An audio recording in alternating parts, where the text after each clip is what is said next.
अल्लाह ने बोला आयुष्मान बेटा एक बार मेरी बात तो सुनिए। माँ, अब आप ज्ञाना के बारे में कुछ बोलने वाले हो, मुझे नहीं सुनना है। क्योंकि मैं जानता हूँ कि मेरी हर तकलीफ की वजह वही है। मैं उसे दूर करना चाहता हूँ। अरे बेटा देखो, हम सब जानते हैं। तुम्हें बताओ, उसने कभी किसी के साथ बुरा बर्ताव किया है? बहुत बुरा किया है और पता नहीं किस बात की दुश्मनी निभा रही है वो मुझसे। और मुझे जो देखना था ना मैं देख चुका। मुझे तो ये समझ में नहीं आ रहा है कि जो मुझे दिख रहा है वो आप लोगों को क्यों नहीं दिख रहा है। आलिया घर में सबको संभालती है, सबसे इतना प्यार करती है, सबका इतना ध्यान रखती है, सबकी सेवा करती है। और ये उसी के खिलाफ, और ये गहना उसे बदनाम करने के पीछे लगी हुई। आपने देखा ना कैसे उसने उसे उसी के घर में नौकर बना दी।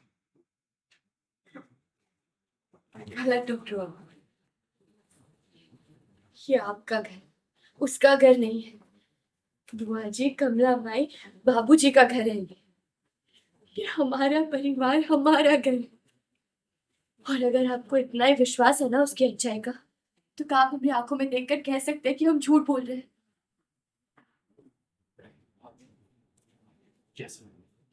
जरूर कह सकता हूं कि तुमने मेरी जिंदगी में जहर घोला, तुमने मुझसे मेरी खुशियां छीनी है। आयुषी बहुत हो गया, गलत बात है ये। आयुष्मान, क्या हरकत हुई? कई दिनों से देख रहे हैं तुमको। आलिया के लिए अपनी माँ से बदतमीजी कर रहे हो तुम। हाँ, अरे पत्नी से प्यार करना अच्छी बात होती है, लेकिन इसका मतलब ये नहीं कि बड़ों से बदतमीजी करो। जी मुझे समझ में नहीं आता कि आप लोग आलिया से इतना चलते क्यों हैं। ऐसा क्या बिगाड़ा है उसने कि आप लोग उसे अपना नहीं पा रहे। बात जलन की नहीं है, लेकिन ये सच है। हमें चिंता है बेटा कि आलिया ने तुझ पर कुछ कर दिया है। तू पहले जैसा आयुष नहीं रहा।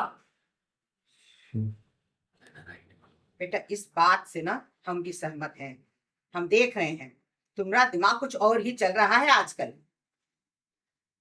डॉक्टर बाबू, आप भले ही हमें नहीं पहचानते, लेकिन हम आपको अच्छी तरह पहचानते हैं। आप कभी किसी की बातों में आकर हमसे ऐसी बात नहीं करते।